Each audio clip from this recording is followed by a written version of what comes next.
తీసుకొచ్చిన 42% బీసీ బిల్లును Telangana BJP party మద్దతిస్తుందా వ్యతిరేకిస్తుందా అనే టాక్ నడిచింది. మద్దతిస్తే బీసీ బిల్లు రాష్ట్రపతి దగ్గర ఆమోదం కోసం ప్రయత్నం చేసి కాంగ్రెస్ సర్కార్కు సపోర్ట్ చేయాలి. వ్యతిరేకిస్తే తెలంగాణ బీసీలు బీజేపీకి దూరం అవుతారని అన్నారు చాలా మంది. అయితే ఈ రెండు షిక్కుల వడకుంటుండే ఉపాయం చేసినట్టున్నాడు కేంద్ర మంత్రి బండి సంజయ్. మేము ఢిల్లీలో నరేంద్ర మోడీ గారిని ఒప్పియాలంటే, పార్లమెంట్ ఆమోదించాలంటే, ఆర్డినెన్స్ తీసుకురావాలంటే, తెలంగాణ రాష్ట్రంలో నిజమైన బీసీలకు న్యాయం జరగాలని చెప్పి కాంగ్రెస్ పార్టీ ప్రభుత్వానికి చిత్తశుద్ధి ఉంటే 10% ముస్లిం తీసేయండి, బీసీలకు 42% ఇవ్వండి, దాన్ని ఆమోదించే బాధ్యత మేము తీసుకుంటాం. అంతే, ఇచ్చేదేలే. ముస్లింలకు రిజర్వేషన్లు ఇస్తానంటే ఊకునేదేలే. బీసీ బిల్లును అసెంబ్లీలో వ్యతిరేకిస్తాం, ఢిల్లీలో రాష్ట్రపతి ఆర్డినెన్స్ రాకుంటే చేస్తాం. 10% రిజర్వేషన్ ఇచ్చుడు ఎక్కడిది ముస్లిం మతానికి? కాంగ్రెస్ పార్టీ ఎంత ప్రయత్నం చేసినా పగ్గాలు మా చేతుల్నే ఉంటాయి, ఎట్టి పరిస్థితుల్లో ఒప్పుకోమన్నట్టు చెప్తున్నాడు. అయితే బీసీ రిజర్వేషన్లల్లా ముస్లింలకు భాగం ఉంటుందా? ఒకవేళ ఉంటే ఎంత ఉండే ఛాన్స్ ఉన్నది అనేది ఇంకా తెలియదు. కానీ బండి సంజయ్ మాత్రం ఇగో ఇట్లా బీసీలకు రిజర్వేషన్లు ఇవ్వద్దని అంటుండు.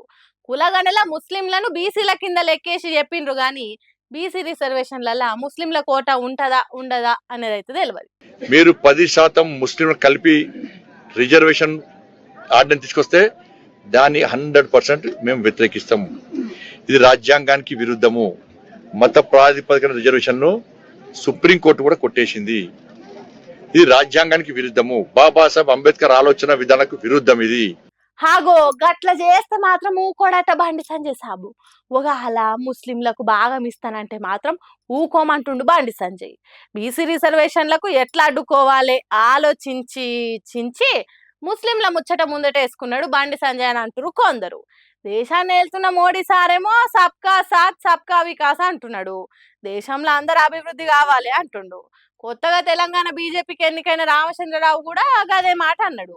కులం మతం అనేది లేకుంటే రాజకీయాలు చేయాలి అని చెప్పిండు. బండి సంజయ్ తోటి ఎంపీ కొండ రాజేశ్వర్ రెడ్డి కూడా మత రాజకీయాలు చేయాలనుకుంటే ఆర్ఎస్ఎస్ లో చేడుండ్రి కానీ బీజేపీలు ఉండకుండ్రి అన్నాడు. వాళ్ళంతా అట్లా అంటుంటే నువ్వేంది బండి అన్న ముస్లింలకు రిజర్వేషన్లు వద్దంటున్నావు? తెలంగాణలో 12% ఉన్న ముస్లింలకు ప్రాతినిధ్యం వద్దా? కాంగ్రెస్ పార్టీ ఇస్తుందా ఇయ్యదా అనేది తెలియక ముందే నువ్వు అడ్డం పడతాననుడు మంచిగా లేదే అని అంటుర్రు కొంతమంది బీజేపీ పార్టీ లీడర్లు. మరి ఈ ముచ్చట ఇంత దాకా పోతుందో?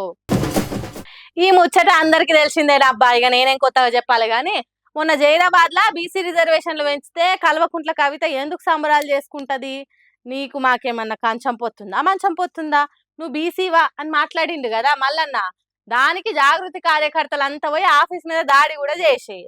గదే ముచ్చట మీద మంత్రి పొన్నం ప్రభాకర్ అడిగితే ఏమన్నాడో ఇనుండ్రి. సార్ చెప్పురిగా ఈ దాడి మీద మీ స్పందన ఏంటిది? తప్పకుండా అది మాట్లాడతాం. ఎవరైనా వారు చెప్తున్నట్టు కొన్ని సామెతలు ఉండొచ్చు, కానీ మహిళల పట్ల కాంగ్రెస్ పార్టీకి అపారమైన గౌరవం ఉంది. కొన్ని కొటేషన్స్ ఉండొచ్చు, నువ్వు నేను మాట్లాడుకోవచ్చు, ఇంకో మహిళతో అటువంటి మాటలు మాట్లాడే సందర్భం తప్పు. అది ఎవరైనా ప్రజాస్వామికవాదులు అందరూ ఖండిస్తారు. సేమ్ టైం దాడులు కూడా జవాబు కాదు. మాటలు తప్పు, ఏదైనా డెమోక్రటిక్గా జరగాలి. మేము ఇంత మాకు ఆక్రోశం ఉంది, ఆవేదన ఉంది. మేమింత న్యాయంగా చట్టపరంగా ప్రజల ఆకాంక్ష కొరకు ఇంత లీగల్ తీసుకొని పోతా ఉంటుంటే కొంతమంది స్టేట్మెంట్లు చూస్తే మేము కూడా దాడులు చేయాలి, కానీ మేము అంటలేము. మేము దండం పెడుతున్నాం, బతిమలాడుతున్నాం, ధైర్యం ఏమని అడుగుతా ఉన్నాం. గతంలో పాత మర్చిపోయి మండల్ టు కమండల్ అని చెప్తున్నాం. ఇవాళ మాకు సహకారం చేయమని అడుగుతా ఉన్నాం, అభ్యర్థన చేస్తా ఉన్నాం. సో అటువంటి విధంగా ఉండాలి. ఏదైనా కొన్ని కామెంట్స్ అనేటువంటి అట్లా కామెంట్స్ తోటి ప్రాణాలు పోతాయి, కొంత పెద్ద ఉద్యమాలు జరుగుతాయి. అటువంటి కామెంట్స్ అనేటువంటి సందర్భం, సముచితమైనటువంటి విధానము, పద్ధతి ఎదుటి వాళ్ళ గురించి మాట్లాడినప్పుడు మాట్లాడాలని ఈ సందర్భంగా అనుకుంటున్నాను. అంటే మీరు ఇప్పుడు సీదా కవితను సపోర్ట్ చేసుకుంటా తీన్మార్ మళ్ళీ నన్ను తిడుతున్నట్టే కదా సార్? మేమేమన్నా నేను నా ప్రెస్ కాన్ఫరెన్స్ చేసే సందర్భంలో నేను ఒక మహిళ ఎవరి పేరు తీయలే, నేనేమనలే. మహిళల పట్ల మా ప్రభుత్వానికి మా పార్టీకి ఉన్న గౌరవం గురించి మాట్లాడినాను. సరే, ఓ అరే పేరు తీయకుండా ఇండైరెక్ట్ గా మాట్లాడిరా? సరే సరే సార్, మాకు సమజైంది. కానీ మొత్తం మీద మీరు ఏమనుకుంటారు అంటే ఆడోళ్ళని అవమానించినట్టు మాట్లాడు తప్పంటారు. అది ఎవ్వరైనా గానీ అందులో కాంగ్రెస్ పార్టీకి మహిళల మీద గౌరవం ఉంది కాబట్టి అట్లా పిచ్చి సామెతల వాడు తప్పంటారు. అట్లా అన్నడో లేడో ఎంబట్టి దాడులన్నిటికీ సమాధానం కాదని చెప్తుండు. మరి ఈడ మంత్రి సార్ ఎవరికి సపోర్ట్ చేసిండబ్బా? మీకు అర్థమైతే కామెంట్లలో చెప్పురి. మొత్తం మీద గాంధీ భవన్ లో పెట్టిన ప్రెస్ మీటింగ్ లా గిట్లనే రిపోర్టర్ ఉండి మొన్న తీన్మార్ మల్లన్న మీద జరిగిన దాడి గురించి అడిగితే ఇట్లా సమాధానం చెప్పిండు మంత్రి పొన్నం ప్రభాకరు. కవిత మీద మల్లన్న కామెంట్లు అయితే గిప్పట్ల సల్లారే తట్టే కొడతలేవు. అధికార పార్టీలను అడిగితే గిట్ల సమాధానం ఇస్తుర్రు. మరి బీఆర్ఎస్ వాళ్ళు ఏమంటారు? ఇది ముదిరి ముదిరి ముందు ముందు ఇంకెంత రచ్చకెక్కుతుందో ఏం పాడు. అందుకే సామెతలు వచ్చు కదా అని ఏది పడుతుంది అందులో ఆడోళ్ళ మీద అసలే వాడొద్దని ఇప్పటికైనా మల్లన్న కెరకైతుండొచ్చునా.